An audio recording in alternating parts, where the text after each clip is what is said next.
Merhaba arkadaşlar. Anımsayacağınız gibi zaman zaman yapay zeka ile ilgili tartışma konularına girdiğim olmuştu. Aslında yapay zeka konusuna biz doğrudan yapay zekanın ya da onun temelinde yer alan bilgisayarların insan beynine benzediklerini, daha doğrusu insan beyninin tıpkı bilgisayarlar gibi çalıştığına yönelik iddialar nedeniyle girmiştik. Yani insan beyninin işleyişiyle bilgisayarların işleyişleri arasında birebir bir ilişki ve paralellik olduğunu söyleyen iddialar nedeniyle bu konuya girmiş ve dolayısıyla insan beyninin bilgisayar gibi çalışmadığını ya da tersi bilgisayarların insan beyni gibi çalışmadığını, ikisinin farklı olgular olduklarından söz etmiştim. Dolayısıyla insan beyniyle bilgisayarları özdeşleştirmenin esas olarak evrim teorisini ve insanın canlılığın tarihini kavramamayla, bilmemeyle ilgili bir yanlış anlama olduğunu ve dolayısıyla buradan yola çıkarak bir yere varılamayacağını anlatmıştım.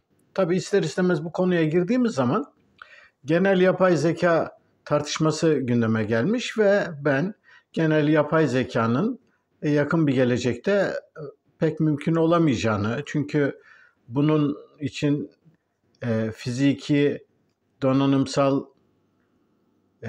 bir sürü engelin olduğunu, bu engellerin yanı sıra evrimin yapısından ve biyolojik bir organ olarak beynin kendi yapısından, işleyişinden gelen çok temel bazı farklılıklar olduğunu, bu yüzden ikisini bir arada ele almamak gerektiğini söylemiştim. Gerek videolara yapılan yorumlarda, gerek daha sonra yaptığım bazı konuşmalarda, bana sorulan sorularda bazı arkadaşların konuyu gerçekten tam anlayamadıklarını, benim neye karşı çıktığımı, neyi eleştirdiğimi ya da neyi açıklamaya çalıştığımı kavramadıklarını gördüm. Bu nedenle bu konuda kısa bir video daha çekmek istiyorum. Bir kere öncelikle şunu söyleyeyim.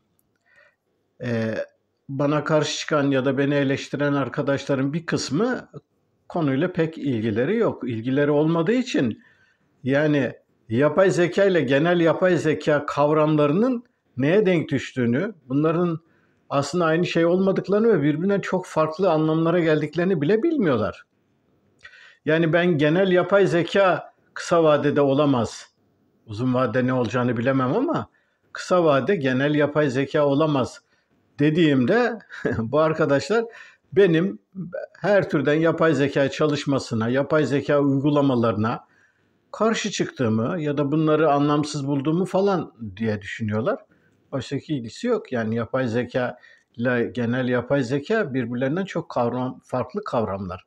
İşin aslında yani felsefi olarak ele aldığımızda bu yapay zeka tartışması, yapay zeka adlandırması bir kere zaten sorunlu bir adlandırma. Yani ne demek ki zekanın ne olduğuna ilişkin bir anlayış birliği, zekanın ne olduğuna ilişkin bir açıklama, herkesçe kabul edilmiş bir açıklama yokken bunun bir de yapayını nasıl oluyor?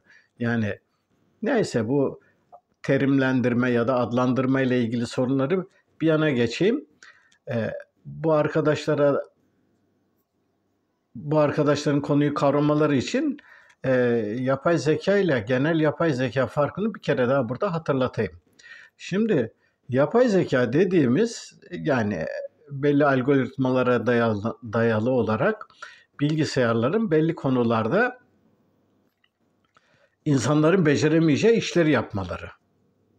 Şimdi bu konuda herhangi bir tartışma yok. Yani aklı başında bilimle, teknolojiyle biraz ilgilenen bir insanın yapay zeka uygulamalarına, yapay zeka ile ilgili yapılan işlere karşı çıkması düşünülebilir mi? Yani bugün örneğin yapay zeka çalışmaları sayesinde tıpta olağanüstü işler yapılıyor. Yani hastalıkların tanı ve hastalıkların teşhis edilmesinde yapay zeka uygulamaları müthiş yararlar sağlıyor. Bazı ameliyatlar var. Bu ameliyatları yapay zeka uygulamalarıyla yapabiliyorsun. Ve bu ameliyatların ve araştırmaların tedavilerinin sürdürülmesinde yapay zeka uygulamalarından yararlanılmasına aklı başında bir felsefeci neden karşı çıksın? Ben de karşı çıkmıyorum elbette.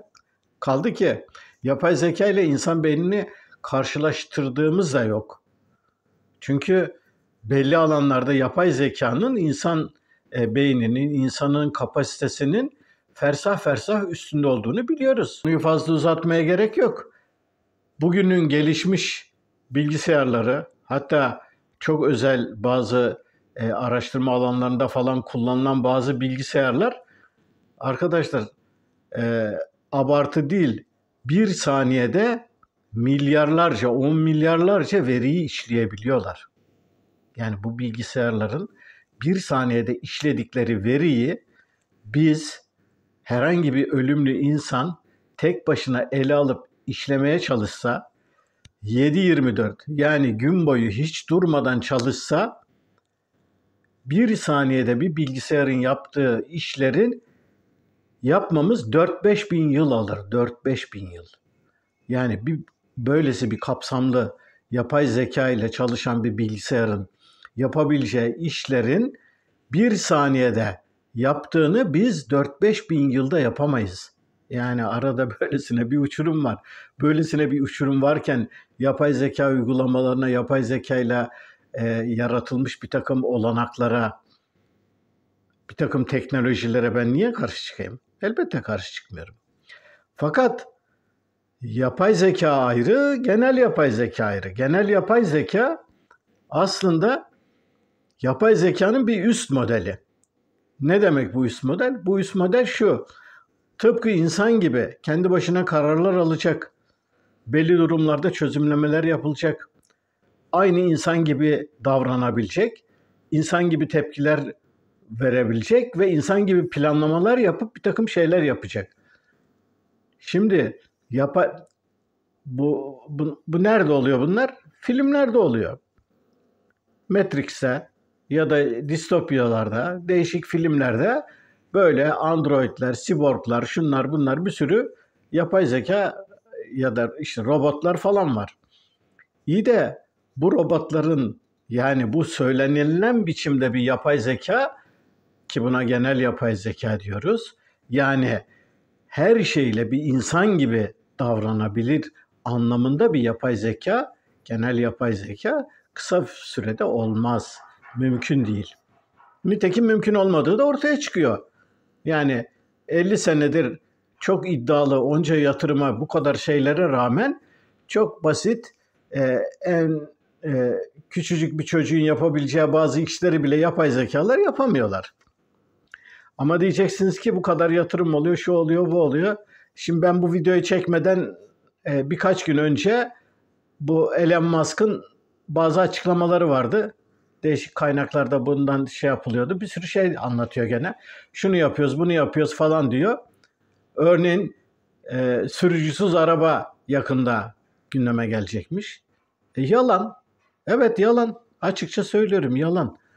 Yani sürücüsüz arabaya onay verecek bir hükümet, bir devlet, bir yetkili ben düşünemiyorum. Çünkü çok sınırlı alanda, yani diyelim normal bir arabayı kullanıyorsunuz, bazen otomatik pilota bağlıyorsunuz, öyle gidiyor. Ama bu sınırlı alanlarda, çok böyle otoyollarda, bomboş yollarda bile kullanıldığı durumlarda bile yapay zeka güven vermiyor, korkunç kazalara neden olabiliyor. Yani örneğin diyelim güneş belli bir ışıkla belli bir noktadan geldiğinde yapay zekanın sensörleri algılayamıyor. Hiçbir şey algılamıyor. Karşıdan gelen araçları hiçbir şey görmediği için hiçbir şeye müdahale etmiyor. Dümdüz gidiyor, karşıdan gelen araçlara falan çarptıkları böyle olaylar var, böyle kazalar var. Bir sürü örnekler var. Dolayısıyla hiçbir ülke sürücüsüz, tamamen yapay zekaya bağlı bir araca ruhsat vermez. Böyle bir şey yok. Olamaz böyle bir şey. Şimdi diyeceksiniz ki niye olamaz? Olamaz çünkü şöyle bir şey. Zaten benim yapay zekanın kısa vadede olamayacağına yönelik öngörümün dayandığı nokta da bu. Şimdi burada temelde bir sorun var. Temeldeki sorun şu: şimdi biz yani bir insan, bir canlı türü olarak insan boşlukta ortaya çıkmadı. Yüz milyonlarca yıllık bir evrimsel tarihimiz var. Bu tarih başlangıçtan itibaren bir bedenin gelişmesi, ortama uyması, var kalması, yani hayatiyetini sürdürmesi ve kendini kopyalayarak, yani üreme faaliyetinin sonucunda yeni döller bırakacak bir biçimde bir düzenek gelişmiş durumda. Bu düzeneğin oluşmasında sayısız denge ve mekanizmalar var. Örneğin homeostaz diye bir özellik var. Homeostaz, herhangi bir canlının vücudundaki hassas dengelerin bütününe biz homeostaz diyoruz. Şimdi homeostazı oluşturmak için yaklaşık 4 milyar yıllık bir evrimin incelikli mekanizmaları var. Şimdi bu mekanizmalara göre işleyen bu canlılığın iliklerine işlemiş sayısız düzenek, refleks var. Bizde de var bunlar. Yani bizim örneğin beyin sapımızın en temel faaliyetlerimizi sürdüren, yani solunum, cinsellik, boşaltım, ondan sonra içsel bir takım dengelerin sağlanması, kan basıncı, bir takım organların birbirleriyle ilişkileri, bağışıklık sistemindeki hassas düzenekler, vücuda giren mikropları yok edecek bağışıklık sisteminin olağanüstü karmaşık ve inanılmaz beceri düzeyi. Bunlar öyle basit şeyler değil. Yani düşünün, bizim vücudumuzda yaklaşık 30 trilyona yakın hücre olduğu söyleniyor. Ama vücudumuzda 40 trilyondan fazla mikrop var. Bakteriler ya da mikroorganizmalar var. Düşünün yani. Vücudumuz, bu mikroorganizmalar vücudumuzda cirit atıyor ve bütün bunlara rağmen bağışıklık sistemimiz bunların hepsinde baş ediyor. Dışarıdan akla hayale gelmeyecek, değişik, zararlı olabilecek antijen dediğimiz, yani zararlı sonuçlara yol açabilecek mikroorganizmalar var ve bağışıklık sistemimiz bunların hepsini tek tek tanıyor, yok ediyor, nasıl yok edeceğini biliyor. Diğerim, onları yok etmeye çalışırken mikroplar da kendine göre savunma düzenekleri geliştiriyorlar. Ama bağışıklık sistemi bunları da halledebilecek yeni yöntemler geliştiriyor. Artı vücut içerisindeki her hücrenin içerisinde DNA var. Bu DNA'daki bütün farklı yapılar belli zamanı gelince çalışıyorlar. Fakat işleri bitince bunlar apoptozis denilen hücre ölümleriyle bunlar kendilerini öldürüyorlar. Yani vücudun içi, vücudumuzdaki öylesine karmaşık mekanizmalar var ki, şimdi bütün bu mekanizmaları bilmeden, bunların ayrıntılarını bilmeden siz bir genel yapay zekayı nasıl yapacaksınız? Diyelim ki yaptınız, bir genel yapay zeka yaptınız. Makine öğrenmesini buna öğrettiniz. Yapay nöral ağlar oluşturuyor. Kendi kendine bir takım şeyler belirliyor. İyi de bu genel yapay zeka çerçevesini, onun homeostazını, onun yaşamdaki temel önceliklerini, onun neleri göz ardı edip neleri öne çıkaracağını, bütün bunları ona nasıl yükleyeceksiniz? Siz mevcut canlıların nasıl çalıştığını, nasıl iş yürüttüklerini, bunların birçok ayrıntısını bilmiyorsunuz. Bunları bilmediğiniz için insana benzer bir yapay zeka uygulamasına verileri nasıl yükleyeceksiniz? Sonuçta yapay zeka dediğiniz bir makine. Belli algoritmalarla çalışıyor ama bu algoritmaları çalışması için sizin ona belli verileri yüklemeniz gerekiyor. Bu verileri yüklemezseniz ne olur? Yapmaz. Geçen bir video izliyordum. Bir tane gazetecinin birisi işte paraya kıydım diyor. Ben diyor işte yeni bir yapay zeka şeylerinin herhangi birisine abone olmuş. Ondan sonra konuşurken falan araya bir şey girdi. Dedi ki ya dedi de bunu dedi ne zorluyorum ki kendimi hemen yazayım da dedi bana dedi bir bakalım neymiş bu dedi. Şimdi bu mevcut anayasa tartışmaları falan var ya anayasanın bilmem kaçıncı maddesinin bilmem ne fıkrası. Hemen tık tık tık onları yazdı. Yapay zekadan yanıt geldi. Üzgünüm bu konuda benim bilgim yoktu ya. Yani şimdi sen insan yaşamının, insan şeyinin o kadar farklı ilgi alanları, o kadar şeyleri var ki sen bütün bunlarla ilgili verileri yapay zekaya yüklemen gerekiyor ve de o da bunlardan belli sonuçlar çıkaracak ve eğer yeterli olmadığında makine öğrenmesi dediğimiz süreçten geçerek yeni yapay nöral ağlar oluşturarak o konuda bir araştırmaya girişecek. İyi de sen bu araştırmanın koşullarını, verilerini ona nasıl yükleyeceksin? Neye dayanarak yükleyeceksin? Sen insan bedeninin, insan hemeostazının nelere dayandığını, nelerden kaynaklanarak işleyişini sürdürdüğünü biliyor musun? Bilmiyorsun. Şimdi bugün insanların çoğu bizim bütün davranışlarımız üst bilişsel faaliyetlerle, korteksin yönetiminde falan yürütüldüğünü zannediyorlar. Oysa ki bu doğru değil. Bizim günlük yaşantımızda yaptığımız hareketlerimizin, davranışlarımızın o kadar çoğu içgüdüsel ve bilmediğimiz düzeneklerle gerçekleşiyor ki. Yani sen bunları bilmeden nasıl yapacaksın? Daha önce örnekler vermiştim. Belli kadınlara erkeklerin terli atletleri koklatılıyor ve kadınlar bunları koklayarak hangisinin çekici hangisinin itici olduğuna karar veriyorlardı. Ve bu yapılan deney sonucunda kadınların çekici buldukları kokular genellikle kendi genetik yapılarına en uzak olan kokular. Neden? Çünkü evrimsel süreçte böyle bir düzenek gelişmiş. Yani genetik çeşitliliği artıracak eşlerle birleşmek çocuğumuzun sağlığı ve başarısı için yararlı bir şeydir. Yani yakın akraba evlilikleri ve genetik çeşitliliği kısıtlayıcı uygulamaların olduğu toplumlarda birçok sorunlu hastalıkların ortaya çıkması ve bir takım eksikliklerin meydana gelmesinin nedeni bu.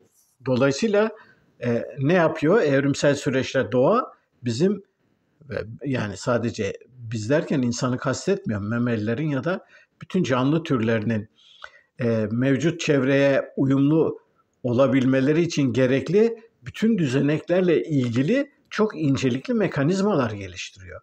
Bu geliştirilen incelikli mekanizmalar genetik haritada yer aldığı için kendiliğinden işliyorlar. Şimdi bu biraz önce verdiğim terli atlet koklama deneyinin benzeri başka birçok deneyler de var. Yani bilim insanları kadınların eş bulmada tercihlerinin nelerin etkilediğine ilişkin yaptıkları araştırmalarda çok ilginç ve hiç akla hayale gelmedik sonuçlara ulaşıyorlar. Örneğin özellikle üreme hücrelerinde de etkili olan bazı çok özel bileşikler var. Bu bileşiklerin bazıları erkeklerin işte testosteron salgıladıkları zaman bu bileşiklerin de etkisi görülüyor. Sadece bunlardan yola çıkarak atıyorum örneğin sadece kadınlara belli fotoğraflar gösteriliyor. O fotoğraflara bakarak kadınlar ama böyle erkeğin yüzü bütün her şeyi olarak gözüken değil. Sadece diyelim atıyorum göz bebeği gösteriyorlar. Sadece göz bebeği. Kadınlar o göz bebeklerine bakıyorlar. Hangisini daha hoşuna gittiğini söylüyorlar. O maddeler açısından bu tercihler bir sorgulandığında hep böyle belli sonuçların kendi bebeklerinin geleceği açısından hayati önem taşıyan noktalarda hep olumlu yönde kadınların tercihte yaptıkları bulunuyor. Yani şunu anlatmaya çalışıyorum. Bugün bizim canlıların evrimsel düzeyde hangi düzeneklerle nasıl geliştiğine ilişkin o kadar çok bilinmeyen, o kadar çok ayrıntılı konu var ki bütün bu konuları göz ardı ederek bunlardan hiçbirinin tam olarak ne olduğunu bilmeden genel yapay zekanın oluşturulması nasıl mümkün olacak? Çünkü genel yapay zeka adı üstünde. Yani sonuçta bir bilgisayar. Sen buna bir e, görevler yükleyeceksin. Bu görevleri yerine getirmesi için belli verileri ona sunmak zorundasın. Bu verileri bu genel yapay zeka makine öğrenmesi dediğimiz yöntemlerle ve bir takım geliştirilmiş son tekniklerle bunları kendi kendine daha da geliştirerek ilerletme durumu var. Evet, doğru. Bunlar yapılmıştır. Bunların çok yararlı olduğu ve işe yaradığı noktalar da vardır.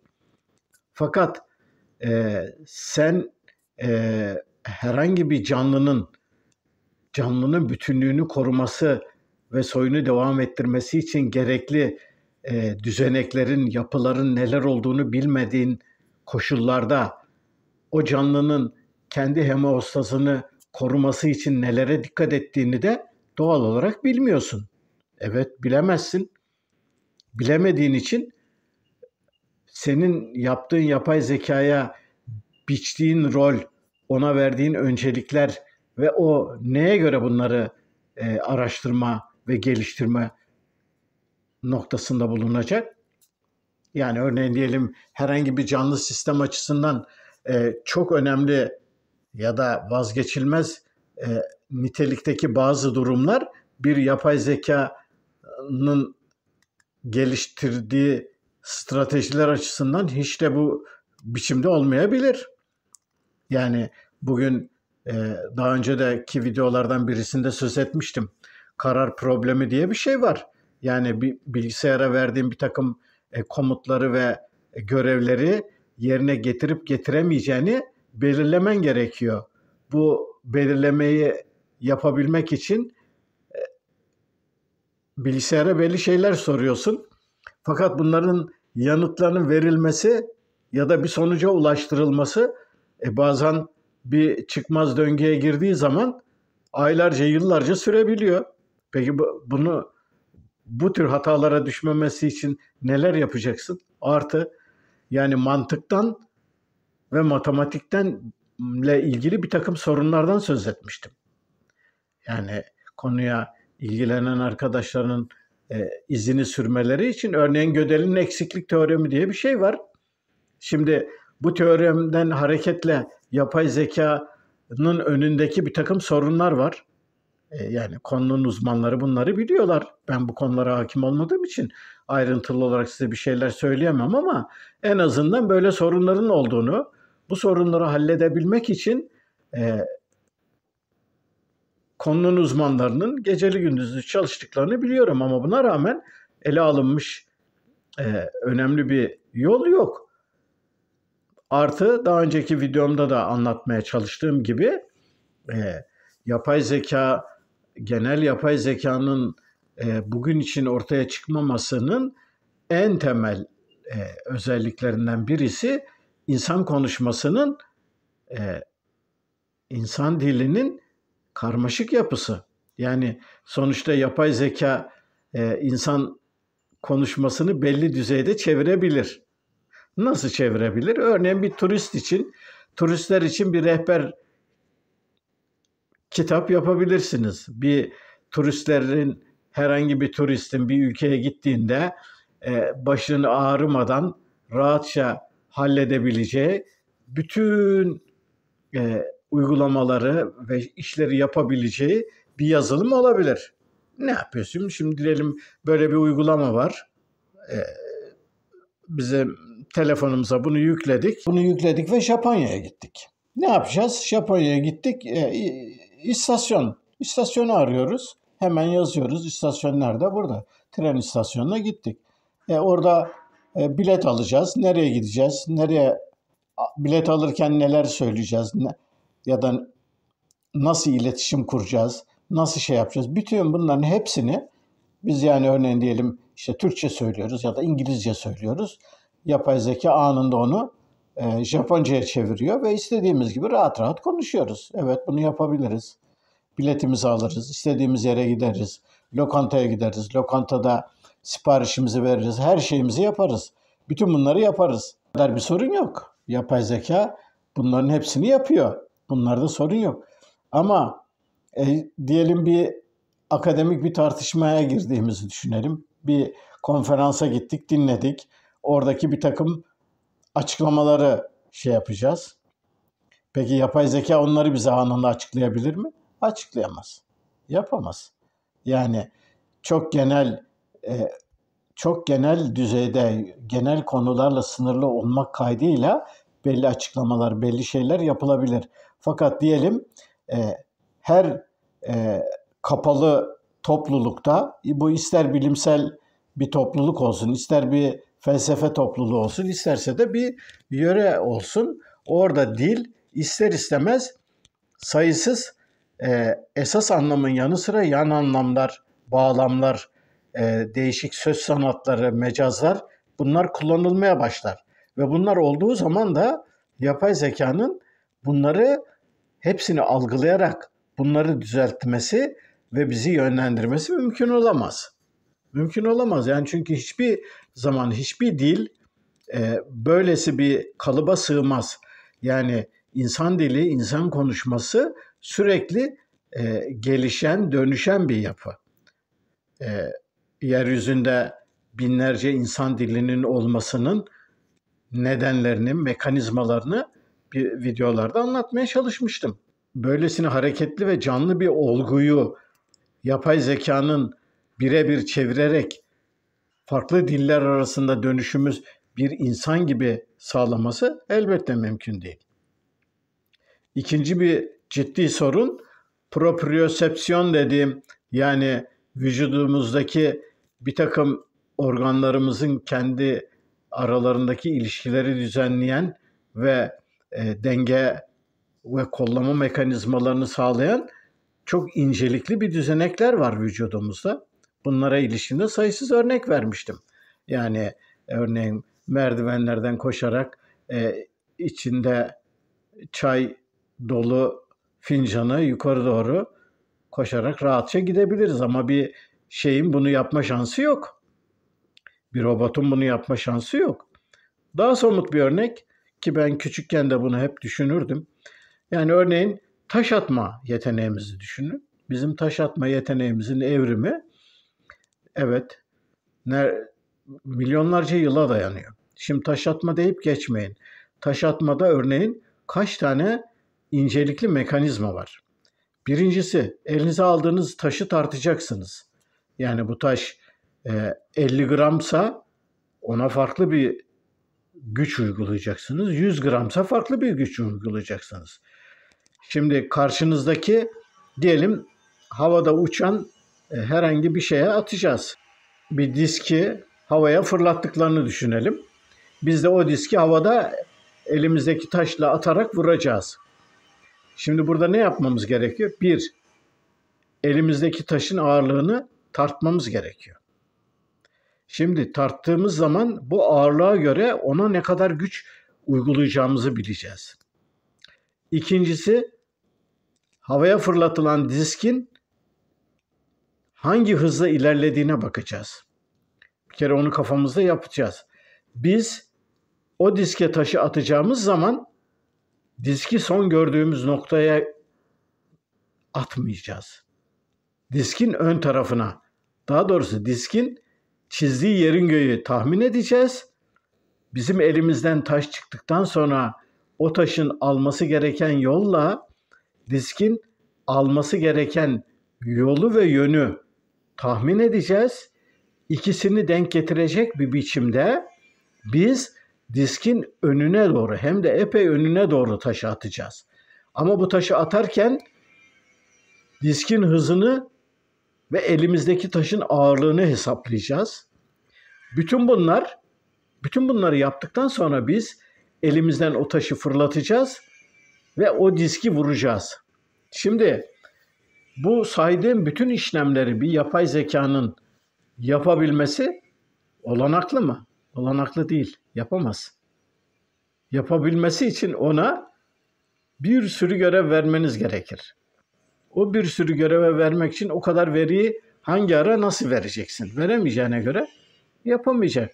Dolayısıyla yapay zekanın bunu yapamamasının nedeni ve bizim yapabilmemizin nedeni bizim ondan çok becerikli olmamız değil. Hayır, biz evrimsel süreçte bu konuda öylesine becerikli yöntemler geliştirmişiz ki bunun ilgili kas hareket sistemine ilişkin refleksler bizim kollarımızda var. Yani biz onu beyinde hesaplayarak falan yapmıyoruz. Yani biz taş atmamız gerektiğinde taş atmamızla gerekli hazır belli bir hareket şablonu, kalıbı var. Vücudumuz bunu ezberlemiştir. Yani vücudumuzdan derken beyinden öte esas olarak omurilik bunu ezberlemiştir. Çünkü bu kadar sürede beynin bunu alıp işleyip değerlendirip bir rota çizerek bizi yönlendirmesi zaten mümkün değildir. Yani bu taş atma olayı örneğiyle anlatmaya çalıştığım şey işte bu. Yani yapay zekanın, genel yapay zekanın neden olamayacağına ilişkin en temel karşı çıkış noktam burası. Dolayısıyla konuyu dağıtmadan toparlamaya çalışayım. Bugün yapay zekanın teknolojik olarak geldiği seviyede insanlığın önüne koyduğu olanakları ve hizmetlere karşı çıkmanın bir anlamı yok. Bunlar mutlaka devam ettirilmeli ve ediyor da zaten. Fakat bu yapay zeka uygulamalarının dışında bunları aşan, tıpkı bir insan gibi davranabilen, insan gibi değerlendirme yapabilen ve insan gibi çözümler peşinde koşabilen ve belli çözümler geliştirebilen bir genel yapay zekanın oluşturulması işte bu sıkıntılı ve sorunlu bir süreç. Benim olamayacak ya da yakın vadede olamayacak dememin nedeni bu. Örneğin yapay zeka ile ilgili tartışmalara balıklama atlayan işte bazı YouTuber'lar falan bu konuda bilir bilmez yazıyorlar işte yapay zeka işte şunu değiştirecek, bunu değiştirecek. İşte müjde bir insanın beyni tamamen kopyalandı. Şu oldu, bu oldu böyle gün geçmiyor ki bir takım şeyler yapıyorlar ama bu yaptıkları yani kısa vadede onlara bir şeyler getirmekle birlikte uzun vadede onların inanırlıklarını ve güvenirliklerini ciddi biçimde zedeleyecek bir yaklaşım. Kısacası şunu anlatmaya çalışıyorum. Yani genel yapay zeka dediğimiz olgunun kısa vadede gerçekleştirilemeyecek olmasının nedeni karmaşık ve çok nedenli. Birincisi matematiksel ve mantıksal sorunlardan kaynaklanan ciddi engeller var. İkincisi maddi, fiziksel, donanımsal süreçlerle ilgili depolama, enerji sağlama ve bunların yürütülmesine ilişkin fiziksel ve donanımsal sorunlarla ilgili ciddi sorunlar var. Üçüncüsü,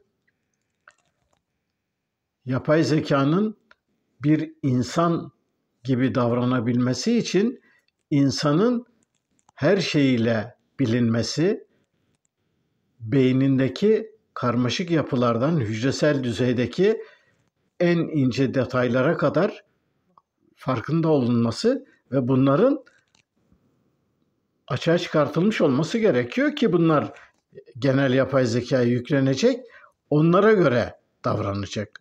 Oysa ki bunu yapmak olanaksız. En azından bugün için olanaksız.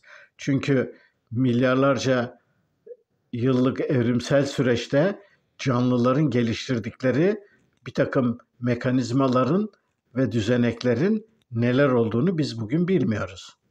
Yani bugün en basit bir hücrenin içerisindeki onlarca organel var ve bu organellerin nasıl evrimleştiklerini, bunların bazılarının geçmişte bağımsız canlılar olup olmadıkları, hangi koşullarda bir araya gelerek bir simbiyotik ilişki kurdukları, bu düzeneklerin bu kadar hassas ve incelikli biçimde işlemesi için gerekli sistemlerin nasıl geliştiği, bütün bunları bilmiyoruz. Bütün bunları bilmeden belli bir canlının çevreyle kurduğu ilişkiler bütününü, onun yer aldığı ekolojik nişteki göz önünde tutması gereken özellikleri, kendi bünyesindeki hemostatik dengeleri nasıl kurduğunu, autopoiesis dediğimiz kendi kendine belli düzeneklerin geliştirilme yeteneğinin